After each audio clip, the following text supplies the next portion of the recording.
A very good morning and welcome to the Breakfast News on Rajya Sabha television. I'm Aishwarya Kapoor and here are this morning's headlines. Concluding celebrations of 100 years of Champaran Satyagraha, Prime Minister to address the Swachh Bharat Mission volunteers in Motihari in Bihar to also launch a first Make in India 12,000 horsepower locomotive in Madhepura.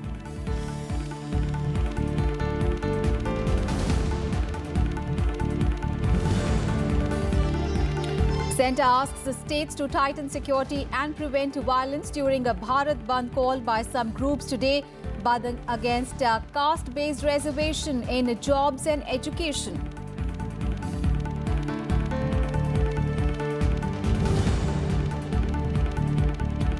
Focus on addressing development issues in Northeast. First meeting of Niti Forum for Northeast today. Infrastructure, tourism, agriculture and power generation potentials in the region to be discussed.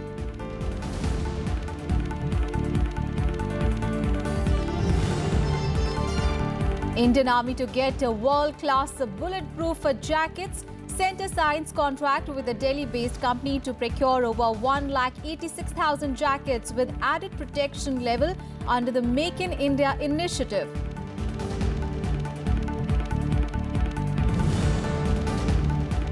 And Indian men's hockey team beat Malaysia to enter the semi-finals at the Commonwealth Games in Australia. 4 shooters reach finals, increasing the hopes of adding to medals tally on the 6th day of the event. India at the 3rd spot with 19 medals.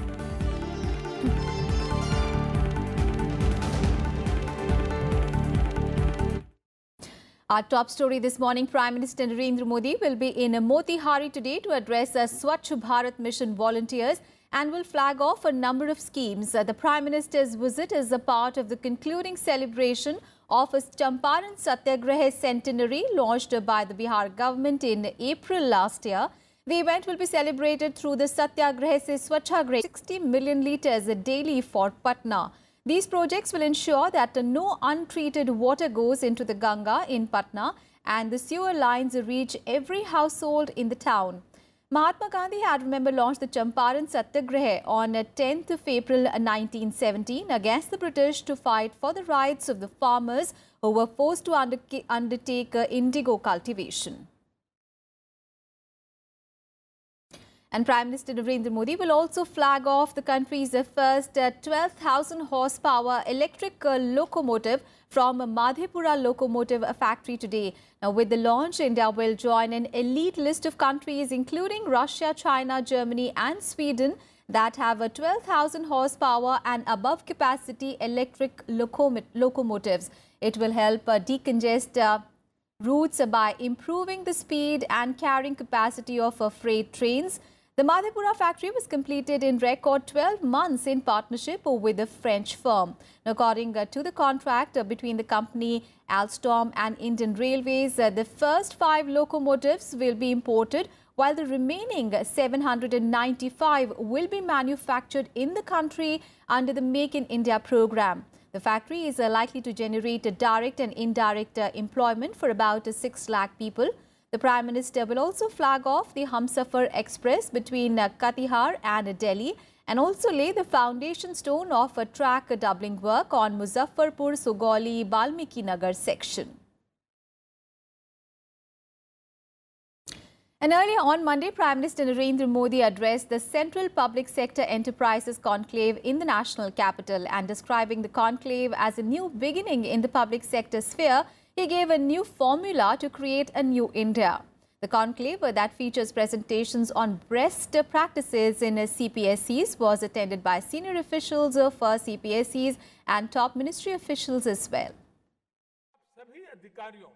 Prime Minister Narendra Modi on Monday said the central public sector enterprises can play a vital role in developing New India. Modi also gave what he called the 5P formula to create a new India that focuses on performance, process, persona, procurement and preparation. Modi was addressing senior officers of public sector enterprises and top ministry officials at the CPSC conclave in New Delhi.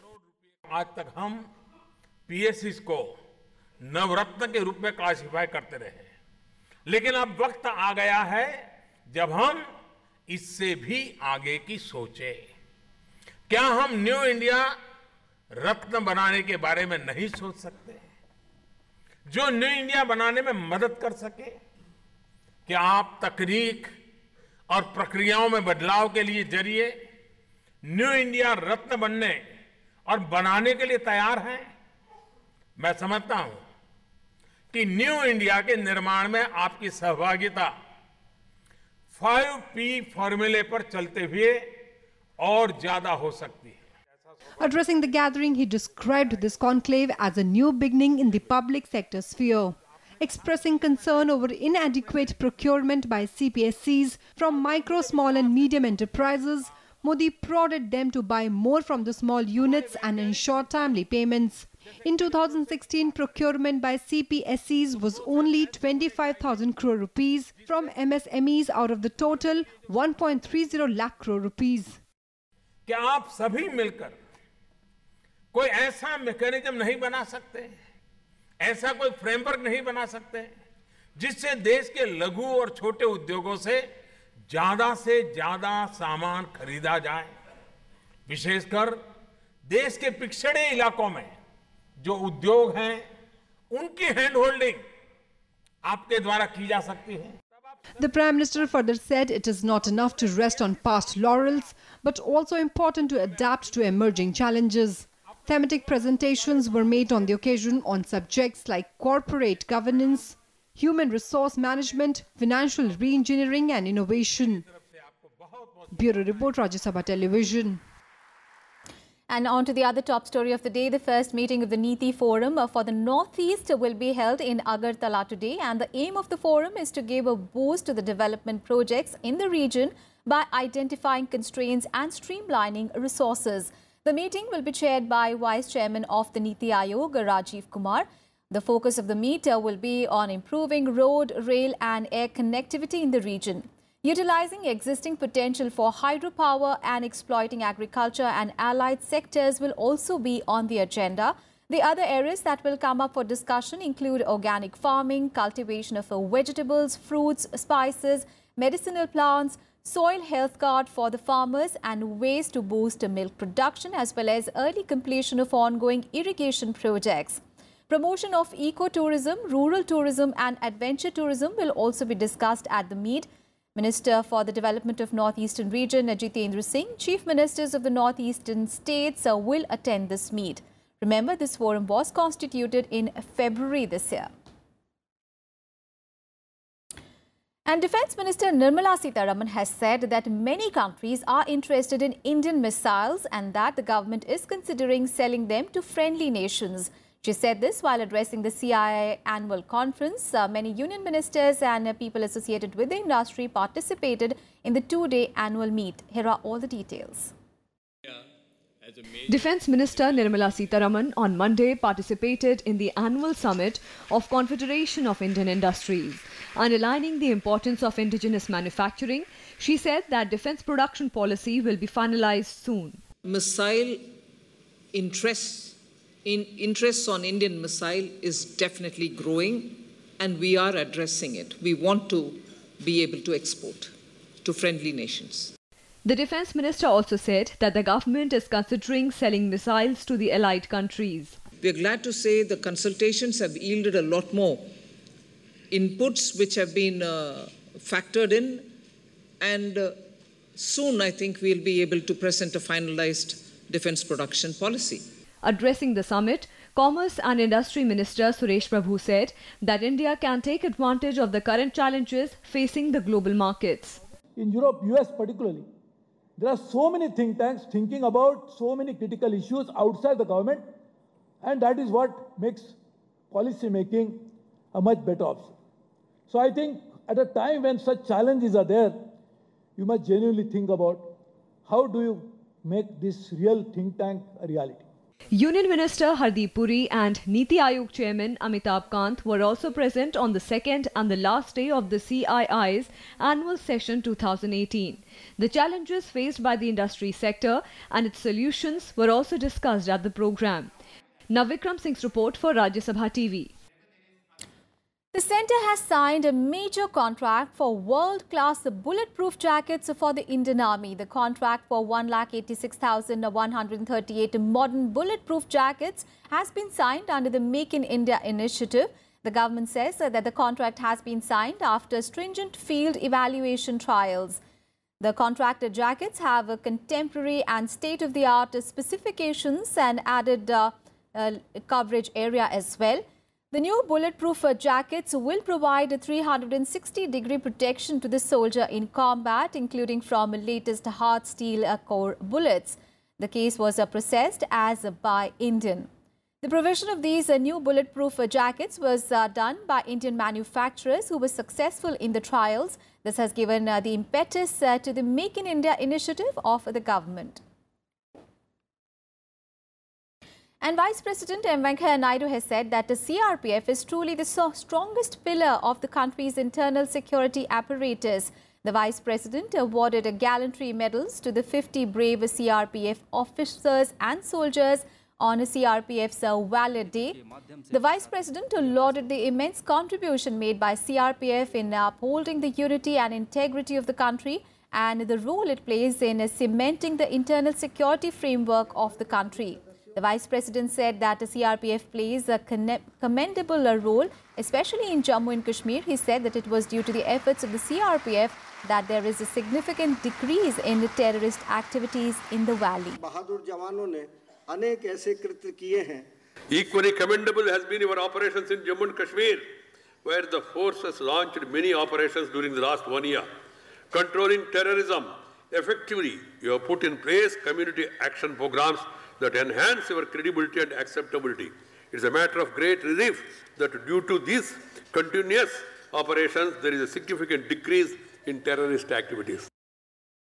On to some other news, the Ministry of Home Affairs has issued an advisory to the states today to take all precautionary measures in view of the calls for Bharat Bandh by some groups on social media. Whereas the anti-reservation groups have called the Bandh to protest against the clashes during the SCST Bharat Bandh on 2nd of April. The Ministry of Home Affairs has advised the states to step up security and make appropriate arrangements to prevent any untoward incident, including issue of prohibitory orders if necessary. The advisory has also asked for the intensification of patrolling in all sensitive locations so as to prevent any loss of life or damage to property. The advisory stressed that district magistrates and superintendents of police be made personally responsible for ensuring that law and order situation remains firmly under control in their areas of jurisdiction. Elaborate security arrangements have been put in place, especially in Rajasthan ahead of the Bandh. Prohibitory orders under Section 144 have been imposed in Jaipur city. Mobile internet service has also been blocked for 24 hours in Jaipur from Monday night as a precautionary measure. Section 144 has also been imposed in other cities including Alwar, Bhopal and Nainital. And earlier, Congress President Rahul Gandhi led a nationwide day-long fast to protest against the centre alleged atrocities against Dalits and the stalemate in Parliament on Monday. Sitting on fast at Mahatma Gandhi's memorial, Rajghat, Rahul Gandhi accused the Modi government of being anti-Dalit. The BJP hit back, calling the fast a farce. Congress President Rahul Gandhi led a nationwide day-long fast of his party to protest against alleged atrocities against Dalits. He was joined in the fast at Rajghat by senior party leaders including Kamal Nath, Mallikarjun Kharge, Sheila Dikshit, Ashok Gehlot, Ajay Makhan and party's communications in charge Randeep Surjewala. आदिवासियों के खिलाफ, minorities के खिलाफ, किसानों के खिलाफ इस सरकार की अप्रोच है, उसके खिलाफ हम खड़े हैं और देश इस बात को एक्सेप्ट नहीं करेगा कि नरेंद्र मोदी जी की सरकार इस देश में हिंसा फैलाने का काम, घृणा फैलाने का काम करे. The Congress protest was, however, overshadowed by allegations of feasting before the fast. Pictures of Congress leaders enjoying a good meal at a restaurant before the protest went viral on social media sites. They included Delhi Congress leaders, including Ajay Makhan, Haroon Yusuf and Arvinder Singh Lovely. While the Congress leaders claimed the picture was taken before the fast began, the BJP stuck to its claim that the so-called Congress fast was a sham. The BJP said the farcical protest at Rajghat was an insult to the satyagraha of Mahatma Gandhi. मैं समझता हूं विपक्ष के पास कोई ऐसा मुद्दा नहीं है। हमारे प्रधानमंत्री श्री नरेंद्र मोदी स्वयं बराबर गरीब का जो वीकर सेक्शन है समाज का, चाहे वो दलित हो, पिछड़ा हो अथवा वंचित समाज है, उसकी बराबर वो चिंता करते हैं। इसीलिए आपने देखा कि उन्होंने कहा है कि सबका साथ सबका विकास, यह नारा दिया है। जहां तक कांग्रेस पार्टी का सवाल है, उपवास के नाम पे किस प्रकार का उपहास वो कर रहे हैं, ये हम देख रहे हैं। BJP leaders and party workers will now observe a fast on April 12th to protest against the disruptions in Parliament. The protest was announced at the BJP parliamentary meet on Friday. Mohammad Fateh Tipu's report for Rajya Sabha TV. And Union Minister Ram Vilas Paswan has favoured including the SCST Act and reservations for Dalits in the 9th schedule of the Constitution so that they cannot be challenged in a court of law. Laws under the 9th schedule are beyond the purview of a judicial review. The Supreme Court, however, in 2007 had ruled that any law placed in the 9th schedule after 24th of April 1973 would be subject to scrutiny of courts if they violated fundamental rights. Paswan charged the opposition parties like the Congress, the RJD and the BSP with trying to derive political mileage out of the anxieties of Dalits following the Supreme Court order on the SCST Act. He said that the present government under Narendra Modi has done more for the welfare of Dalits than what the Congress has ever done. And in Breakfast News, we'll take a very short break. We'll be back with more news. Stay with us.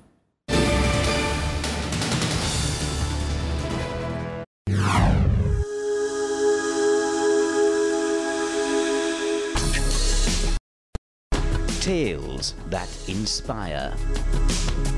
Stories of social change. A salute to diversity. Promoting public discourse.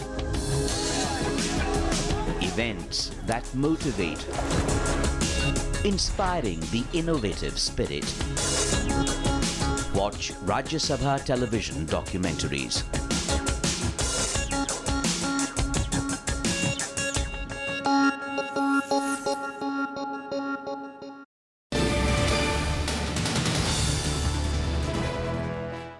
Welcome back after the break. Chief Election Commissioner O.P. Rawat has said that simultaneous polls could be held provided necessary amendments were made to the Constitution and a sufficient number of EVMs were made available. He also stressed the need for other logistics to be in place before such a system could be introduced in the country. He clarified that Election Commission has no issues in holding elections simultaneously, provided all logistics are met, referring the requirement of the EVMs for 10 lakh polling booths across India. Let's take a listen. चुनाव एक साथ कराए जाएं दोनों लोकसभा के विधानसभा के एक उसके लिए जब तक संविधान और कानून में संशोधन नहीं होता उसके बारे में कुछ भी कहना ठीक नहीं है. And the Supreme Court has asked the centre to submit a draft scheme for the sharing of Kaveri water by the 3rd of May. The court refused to grant it 3 months that it had sought, citing the Karnataka elections to come up with a plan. The court also directed authorities to maintain peace in the region. The top court's directive came while hearing the centre's petition seeking a clarification of the Supreme Court's 16th of February order. The Supreme Court on Monday asked the centre to file a draft of its Kaveri management scheme by 3rd of May. It also directed authorities of Tamil Nadu, Karnataka and other stakeholders to take steps to ensure peace on the issue. The bench, headed by Chief Justice Deepak Mishra, said it had considered the award of Kaveri Water Disputes Tribunal while deciding the water share of Tamil Nadu, Karnataka, Kerala and Puducherry in its judgment. The Supreme Court was hearing the centre's petition seeking clarification on the February 16th verdict regarding setting up a Kaveri management scheme to settle the decades-old river water sharing dispute. Justice made it clear the judgment rendered by this Honorable Supreme Court in the Kaveri issue must be implemented by the central government by framing the scheme to to implement the terms and conditions mentioned in the Tribunal Award subject to the modifications made by the Honorable Supreme Court. Meanwhile, the DMK continued its Kaveri retrieval walk in Thanjavur, demanding the immediate constitution of the Kaveri Management Board. Finalize करने के बाद सारे states को, state of Tamil Nadu और Karnataka state और पांडिचेरी और केरला, इन चारों state इस स्कीम फाइनलाइज करने के बाद उसे मानना ही पड़ेगा. The Kaveri issue spelled trouble for IPL matches as well.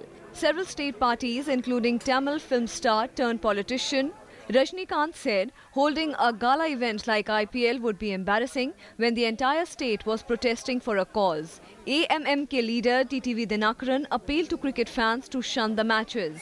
DMK working president Stalin said organizers of IPL matches should realize the issue faced by the people. IPL is one thing which I would request everyone that it should not unnecessarily be dragged into political controversies. It's a cricket, pure cricket, so let it happen like that. There are a lot many other cricket tournaments and sports events happen. Then there is no objection. So why to object on IPL? The Supreme Court had increased the share of Kaveri water for Karnataka and reduced Tamil Nadu's share while compensating the state by allowing it to extract groundwater from the river basin. It also asked the centre to frame a scheme in 6 weeks to ensure compliance. After completion of the deadline on March 31st, centre filed a petition seeking clarification on the order. With Vipin Chauhan, Bureau Report, Rajya Sabha TV. On to a story from Himachal Pradesh, and at least 30 people were killed and several others were injured on Monday after a bus of Wazir Ram Singh Patania Memorial School fell into a deep cleft near Nupur area in Kangra district of Himachal Pradesh. The deceased people include 27 children, 2 school teachers and a bus driver. The injured have been admitted to hospital for medical treatment.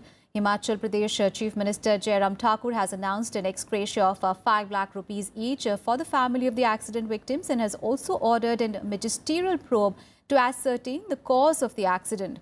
He further said that the National Disaster Response Force is also being deployed at the accident site.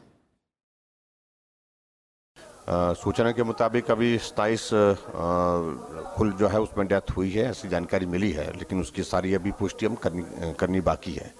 हमने उस सारी घटना के लिए जो है वो magistrate जांच के आदेश किए हैं और एडीएम कांगड़ा जो है वो उसकी जांच करेंगे.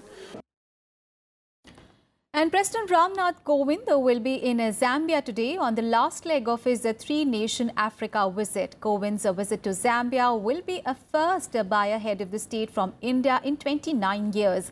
He will also hold talks with his Zambian counterpart Edgar Lungu and will also meet Kenneth Konda, who is the first president of Zambia today. After the talks, several MOUs are expected to be signed between India and Zambia.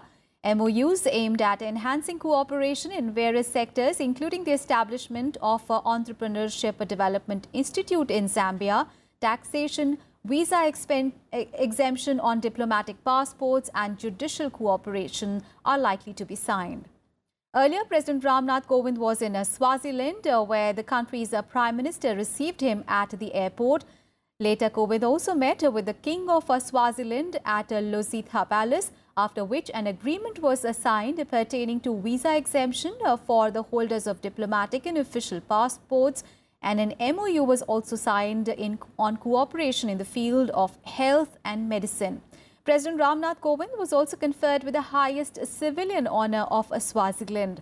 In the first leg of his visit that aims to further deepen India's relations with the African nations, President Kovind was in Equatorial Guinea.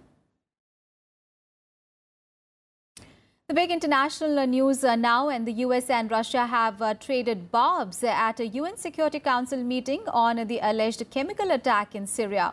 At the meeting, US Ambassador Nikki Haley blamed Russia for the chemical attack, saying that Russia's hands are covered in the blood of Syrian children, and added that the US will respond to it. Meanwhile, Russia's UN representative said that the incident in Douma was staged and that the US military action in response could have grave repercussions.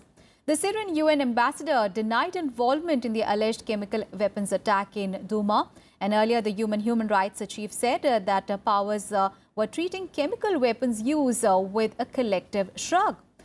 The special meeting of the UNSC was held to discuss what appeared to be a chemical attack in Douma, the last rebel-held town in Syria, on Saturday that left 60 people dead and thousands others injured. Russia could stop this senseless slaughter if it wanted, but it stands with the Assad regime and supports without any hesitation. What's the point of trying to shame such people? After all, no civilized government would have anything to do with Assad's murderous regime. Pictures of dead children mean little to governments like Russia, who expend their own resources to prop up Assad. Meanwhile, US President Donald Trump also held a meeting with his military leaders and national security advisors on Monday, saying that he would make a decision by Monday shortly on a US action in response to the chemical weapons attack in Syria. And on to the news from Commonwealth Games, and it is the 6th day of the Games today, and India have made a good start to the day in Gold Coast. 4 shooters in action have qualified for the final of their respective events. Hina Sindhu and Anu Singh are through to the final of the women's 25 meters air pistol. And in the men's 50 meters rifle prone, Gagan Narang and Chen Singh have qualified for the final as well, which will be held later today. And in the men's hockey, India beat Malaysia 2-1 and qualified for the semi-final of the Games. India are at the 3rd position in the medals tally with 19 medals overall. And earlier on Monday, in the table tennis men's team event, India defeated Nigeria to win a gold medal in the ongoing Commonwealth Games in Gold Coast. India's table tennis team beat Nigeria 3-0 in the finals. In the first match, Sharat Kamal defeated Bode Obiodun of Nigeria 4-11, 11-5, 11-4, 11-9. And in the second game, G. Sandhya beat Segun Toriola 10-12, 11-3, 11-3, 11-4. And in the third match, Satyan teamed up with Harmeet Desai to beat a Nigerian duo of Obiodun and Omotayo 11-8, 11-5, 11-3. And earlier, Jeetu Rai won the gold in the men's 10 meters air pistol, while Om Mikharwal bagged the bronze. And in a weightlifting event, India's Pradeep Singh bagged the silver medal in men's 105 kg category. And this is how they earned them with Jeetu Rai. Also, a charged-up Indian mixed badminton team claimed its first ever Commonwealth Games gold medal in great style. In the first match in Gold Coast, they thrashed 3-time defending champions Malaysia. It started with Satvik Ranki-Reddy and Ashwini Punappa claiming the mixed doubles match against Peng Chun Chang and Liu Yong Go 21-14. 15-21, 21-15. Kidambi Srikanth then stunned 3-time Olympic silver medalist Lee Chong-wei 21-17, 21-14 in straight games. And the men's doubles pair of Ranki Reddy and Chirag Shetty lost to Go and Wee Kyong Tang 15-21, 20-22 to keep Malaysia afloat. But in the informed Saina Nehwal made a short work of Sonia Chia. Down 7-11, Saina Nehwal took 14 points in a row to win the first game against her Malaysian opponent. Then she eventually won 21-11, 19-21, 21-9. Saina's win ensured that women's doubles pair of Ensinki Reddy and Ashwini did not have to go through their clash against Vivian Hu and Mei Kwan Chow. Moment in the life of Saina Nehwal and the badminton. And here is the look at the Commonwealth Games medals tally. As you can see, India is at the 3rd spot. They have 19 medals.